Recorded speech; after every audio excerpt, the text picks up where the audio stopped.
Hello, welcome to the 199 Unlisted podcast. My name is Frank, and I'll be sitting here talking to you for a few minutes. As usual, I'm wearing clothes.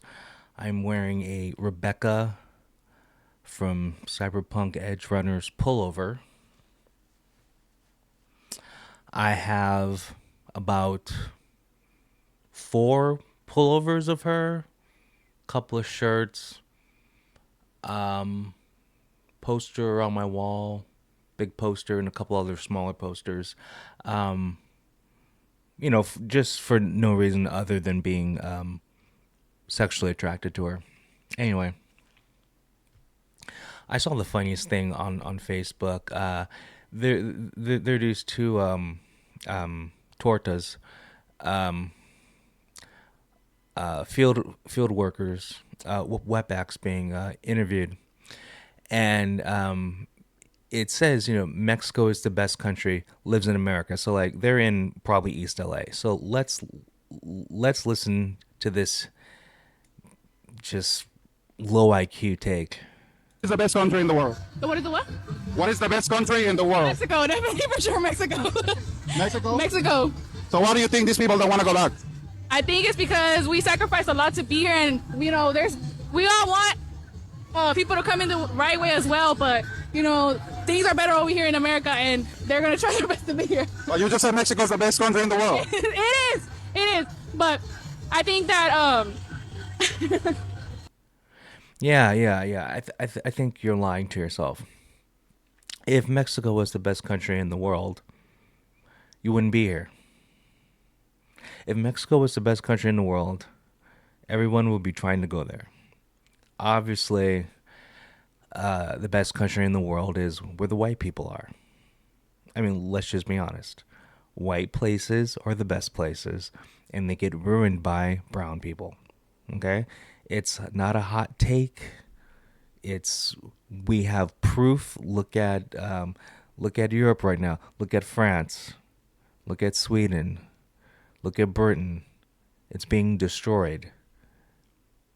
Look at certain areas of America, Minneapolis, and then there's a few other small cities where they've had a high Muslim intake, and those places have gone to shit too. So it is what it is. You bring the third world to your country, you become the third world. They don't assimilate because they're animals. Now the tortoise here. Mexico is probably the most corrupt country on the planet, and I know someone's gonna go, but it's America or whatever. No, it's Mexico. I mean, it's you might as well rename Mexico Cartel Land. But I saw this on my feed. I'm like, this is the dumbest thing I've ever heard in my life. Mexico's the greatest country in the world, but I'm gonna stay in America. Okay, sure. Anyway, it's Valentine's Day today, and so the other day, I was seeing the news, and apparently there was a what's it called? Let's see. There was a massive California brothel ring. It was taken down. Okay. Now the problem with a brothel ring being taken down, the first thing you have done, you have displaced hundreds of hardworking women. Okay, several hundred women are now unemployed. Okay, also several hundred, more like thousand, men in unhappy marriages are now going to be even more unhappy. Okay, you have ruined thousands of men's, I guess, happiness. You know, See, prostitutes, hookers, whatever, OnlyFans girls, sex workers, they're all the same. They serve one purpose, and that purpose is to provide pleasure for a man. Why do you think there's such a high demand for it? Because men want it. If people weren't, going to all these, sex related services, we wouldn't have them. Okay? and by taking away this brothel network, it's really an attack on men. Okay, like name a female dominated hobby that is constantly being attacked and and being like ruined. I can't name one. Well, I mean, other than women's sports, it's being ruined by men trying to play at the same time. But that's it's not as bad as taking away easy access to vagina, because at least with the trans or whatever men with mental problems invading women's sports, at least that's very easy. Like that could be solved very easily, and it's in the process of being solved because people are starting to live in reality and go like, listen, I can't pretend you're a woman. You're just a guy wearing lipstick. But that could be solved very easily because the only thing the women have to do is if a guy plays in your sport, don't even step on the field. And so if women stop playing when men step on the field, they'll stop because it'll get even more. It'll bring more attention to it. See, the problem is it just doesn't get enough attention because no one gives a fuck about women's sports. I mean, that's just how it is. But anyway, uh, like when there've been times where I've hung out in Hollywood, and you'll have and I'm talking just like Hollywood. I don't mean a bad part of Hollywood or a good part of Hollywood, just like Hollywood, just like the middle of the road Hollywood. I'm saying all that because I don't know the streets. Um, Let me try to think of a street. Like Hollywood and Vine, Highland, um, like where the Pig and Whistle is. Just like Hollywood, like basic Hollywood, Hollywood Walk of Fame. Like you'll be approached by prostitutes, and there's nothing wrong with that. And in fact, it's very flattering when a prostitute approaches me. It's very flattering. Because it's very flattering when a woman makes it perfectly clear she is willing to accept my money for exchange for some vagina time. I think that's very flattering. You know? And the other thing is, I don't want my tax dollars being wasted on police stopping these brothels. Like I want my tax dollars to go towards keeping the city safe. Like go after violent criminals. I mean that helps out everyone. That it literally helps out the whole country going after violent criminals. But no, you're going after hookers. That's a complete waste of time.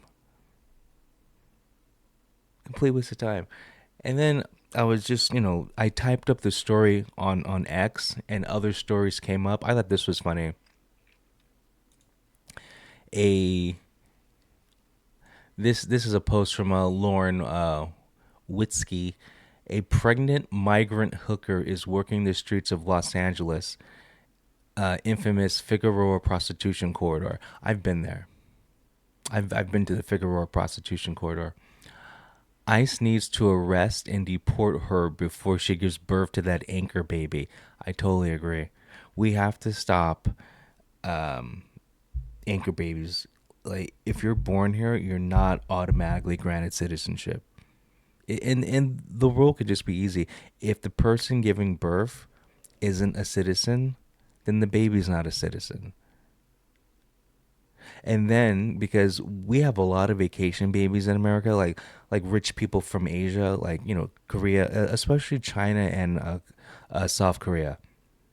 China and South Korea have just a lot of vacation anchor babies were born over here, but at least with them it's rich people. Anyway, uh,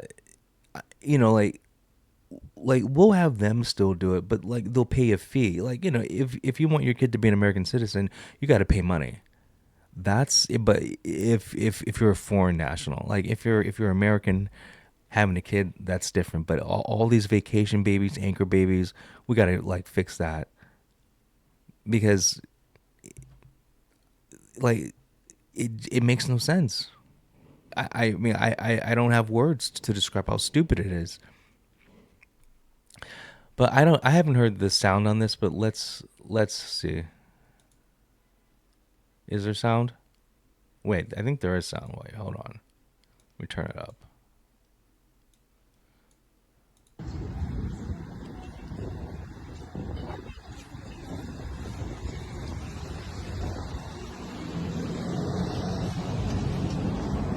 You out here pregnant, girl?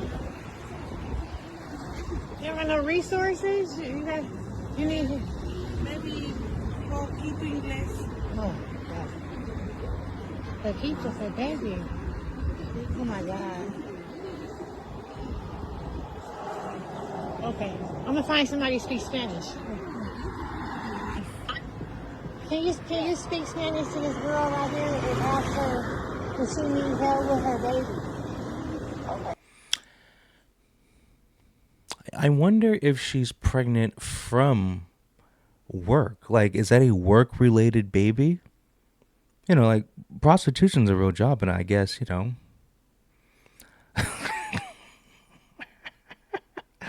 they have pregnant porn. I mean, she's probably going for an extra $20 a session because that's like a niche fetish. And I'm assuming the further along she gets, the more money she can charge. I mean, like I've seen some pregnant porn where it looks like the woman's about to like give birth. It's like wow. Don't be too don't be too rough. You break her water.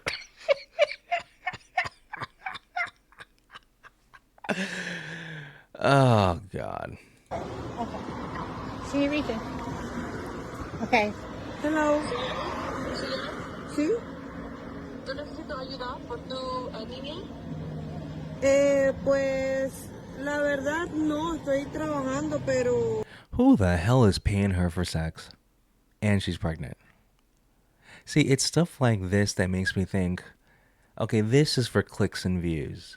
I wouldn't be surprised if this is a woman, a American citizen. Okay, hear me out. I bet you she's an American citizen, and Lauren Witzke wants clicks and views and engagement on her X page, and so she, whatever, paid this chick to act like she's a prostitute. I would not be surprised. And then she she doesn't mind doing this for like a few extra bucks because like who's gonna really watch this, and no one's gonna recognize her because she probably lives in East LA. You know, I just can't picture anyone paying money to have sex with her. I just can't. yo no voy a dar a luz aquí en Los Ángeles. She's out here on Figueroa. I'm trying to see how can we help her.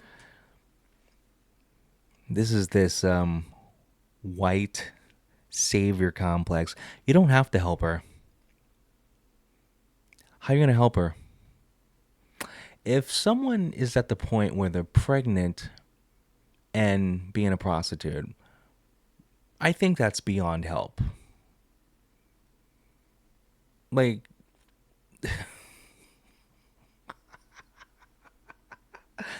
and do you think that baby is gonna have a good life? What do you think's gonna happen? Well, first of all, when do you think she stops hooking? 8 months? 7 months? I mean, like you gotta stop at you gotta stop at 9 months, right? You like what? And baby has no chance. Okay. ¿Cómo? ¿Sí?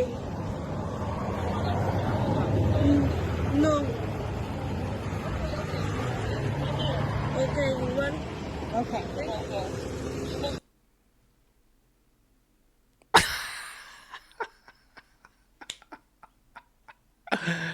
Oh, that's hilarious. And then because I looked that up, it was just every article was uh inside Los Angeles brazen sex market where near naked women sold themselves for as little as $40. So would the New York Post be okay if they sold themselves for $60 or $100? Like, who is the New York Post to put a price on what it's worth?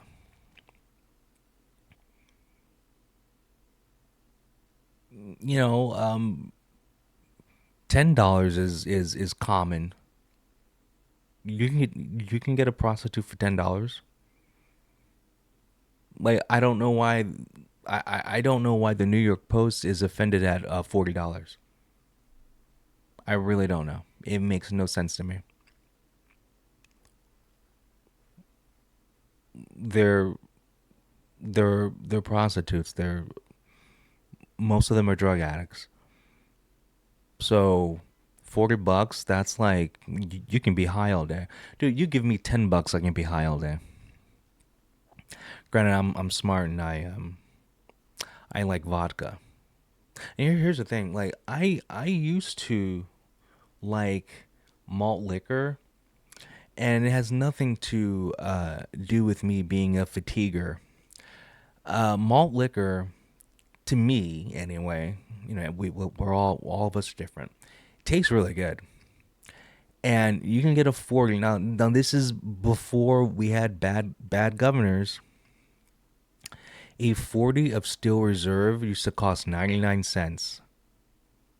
Okay, and then slowly but surely, every couple of years, someone would be like, I know, we're gonna tax beer.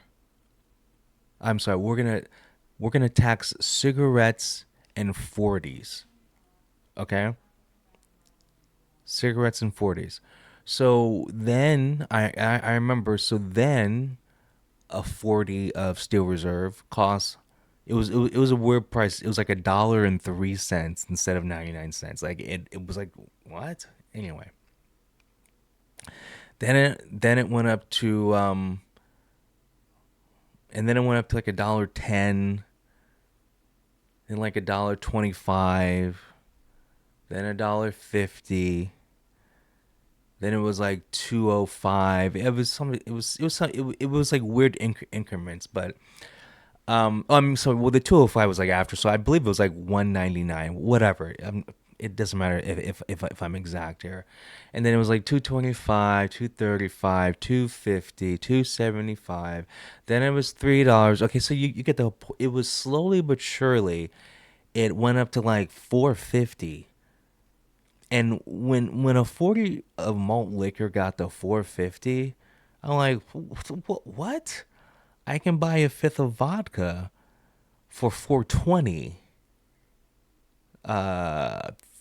7. I could buy a fifth of vodka for 4.27, or a 40 of Steel Reserve for 4.25, whatever. And you get more drunk off the pint of vodka. And so I was like, I just have to switch to the vodka. It's just, based on, I mean, just really common sense, because in the end, you're not drinking alcohol for the taste. You're drinking it for the drunk feeling. But I did like the taste. But I'm like, okay, I might as well just switch to the vodka. So because they raised the price of beers, of 40 so much, I had to switch to the vodka. And then cigarettes, man, like I and I'm not trying to be funny. Like I was never addicted to cigarettes. I think smoking cigarettes is just really cool. I'm not making it's really cool. There's just something about smoking a cigarette. At least with me, I feel like a badass. Also, add on to me being a singer, a rock, like a punk rock pop kind of singer, I guess. It really helped out my voice, so I could sing a certain way. And so I would like smoke before band practice, and like smoke before going on stage, whatever. I would incorporate smoking with my music. I'm like, okay, I'm gonna go practice. Let me smoke a little bit. Okay. And it really helped, and like I was using cigarettes as a tool, but then Jesus Christ, like the same thing that happened with the 40s, the same thing happened with cigarettes. Like you can get a pack, like a good pack, like a regular good pack, like a pack of Marlboros for like 275. And then like throughout the years, it just got higher and higher and higher. And I'm like, who keeps passing taxes on stuff that poor people use? 40s and cigarettes, like rich people don't drink 40s and smoke cigarettes because like rich people just have better options. And so it was like around the time where like a pack of Marble Lights. I mean, I stopped buying it, but like when a pack of Marble Lights was like $10, and there are more now. I started buying Chesterfield, like the tobacco pouch where you just like roll your own cigarettes. So now I'm like rolling my own cigarettes because for some reason that wasn't overpriced, and you get a lot more, and it's because like people buy it less because people don't want to roll their own cigarettes. But anyway, so I was like rolling my own cigarettes. And then I switched to, or I will go back and forth to, I believe there's this really cheap brand, and I guess they just didn't mind losing money. And I forgot the name of it. I think they were called Chesterfields, because I think it was the same brand as the roll up tobacco cigarettes. Was I think it was Chesterfield, or no, or there was one called Royal, yeah, Royals, I think, and they were still like cheap. They were under $5. And then you can get them for like three. Yeah, you can get those for like 375. But then like, but the difference was like $7 because like the pack of Marlboro Reds or Camel Lights was like between $8 to $10, sometimes $12. And then this pack, so it's like what's going on? And then like, just see, and the problem with cigarettes are like wine. Like if you or like a wine taster, like you can tell the difference. Oh, like this is a whatever, a Chardonnay, made in 19 blah blah blah whatever. When it comes to cigarettes, like yeah, you can smoke a Camel Light and then smoke a whatever Marlboro Red and then a Parliament. Well, obviously you could tell a Parliament apart because the Parliament has like a unique filter. But anyway, you get it. You could do a blind taste test with cigarettes, and you'll know exactly what cigarette it is. At least for me, like I could tell a Camel Light from a Parliament, from a Marlboro Red, from well, and obviously we're not gonna count the Newports and Cools because they're menthol. So like menthol's different, but you can tell the difference between Marlboro menthol, Cool menthol, Newport menthol. You can tell the difference. It's weird. It's amazing at the same time that you can get so good at that. But the problem is the and we just call them cheapos. The cheap cigarettes, the ones that didn't raise with the taxes, they just weren't as good tasting than like your you know all the other high priced cigarettes. And the most popular are Camel Lights and Marble, or the two most popular brand. And then you have the God, those Native American spirits. Like everyone who smokes cigarettes goes through an American spirit phase, just because like you want to try the best. You want the Belvedere, the Grey Goose of the smokes. But the problem with those is because they put less chemicals in there. It takes like they last like an American Spirit can last 10 minutes. You're like, damn. and then you're like, man, they must put a lot of chemicals in these cigarettes. Like, you don't realize how bad cigarettes are. You see, like, and if you think about it, cigarettes are really just population control. Because they're bad for you. But hey, if you want to be dumb enough to smoke them, go ahead. But anyway, the whole problem is it was a complete gouging of the poor demographic. Because here on this channel, we don't discriminate, or we don't differentiate people from race, even though I'm racist. We do it by economic class, because a poor white person is the same as a poor Chinese person, because poor is poor. And from my research, poor people smoke cigarettes way more than rich people. So you are gouging, because remember, the average person who smokes is addicted. So like they will spend the $12 on the Camel Lights because they can tell the difference between the other cigarettes. So it's like they can't smoke the cheap ones.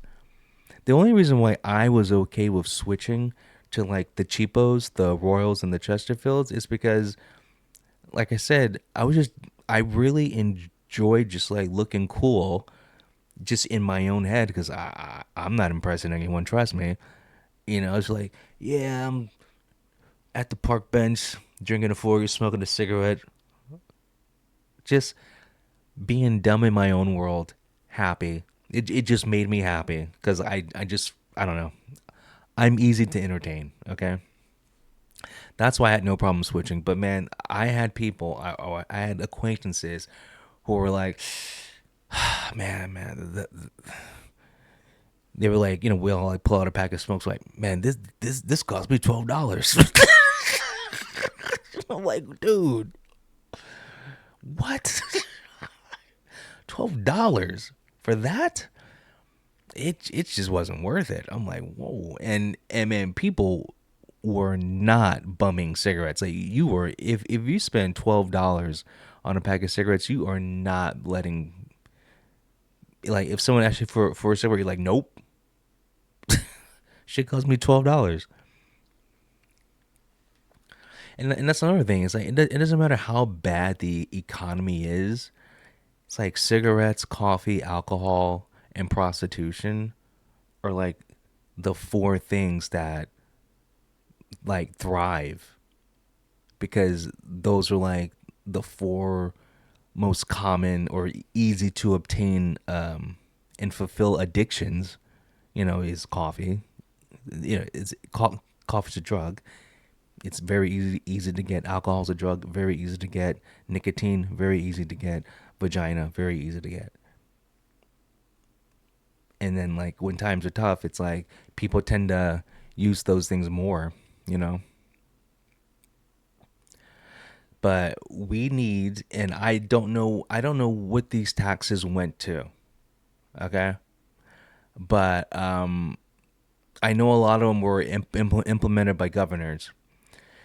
And as we know, there's a lot of missing money. In our California budget. There's a lot of missing and unaccounted money. And a lot of these I remember one tax for the beer was actually to end homelessness, and I vote no for everything. And well, there's still homeless people. In fact, there's more homeless people than there have ever been in California. I'm like, who's voting for this? I don't. How many times are people gonna vote? Like, why are people voting for tax increases in the first place? That's what blows my mind. And then, are they really voting? Because I mean, if you think elections are, legit,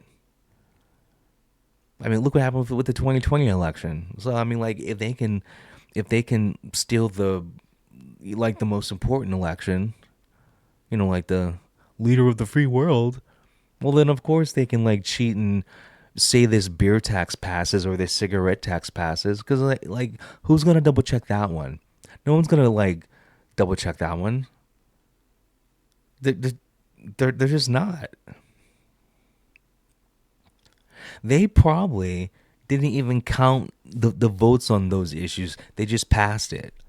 Because I was shocked. I was shocked every time a beer tax, I'm sorry, a 40, because it was just on 40s for some reason. No, it was on single, I forgot the exact word. It was like single use beers. Basically beer that didn't come in a 6 pack or 12 pack, whatever. So, like a tall boy or a 40. I was shocked that those even passed. And I was shocked every time, and it passed every time. I was like, who the hell's voting for more taxes? It doesn't matter if it's on beer and then gas too. Like I don't know how all these taxes on gas pass. That makes no sense. And I'm thinking a lot of those weren't on the ballot. They were in maybe the Congress. I'm sorry, the state Senate or something like that. Because there is no way we would vote for a gas tax increase. I hope not. I hope not. But anyway, I've said enough. You guys have a good one. I'll talk to you later. Oh, and happy Valentine's Day. Peace.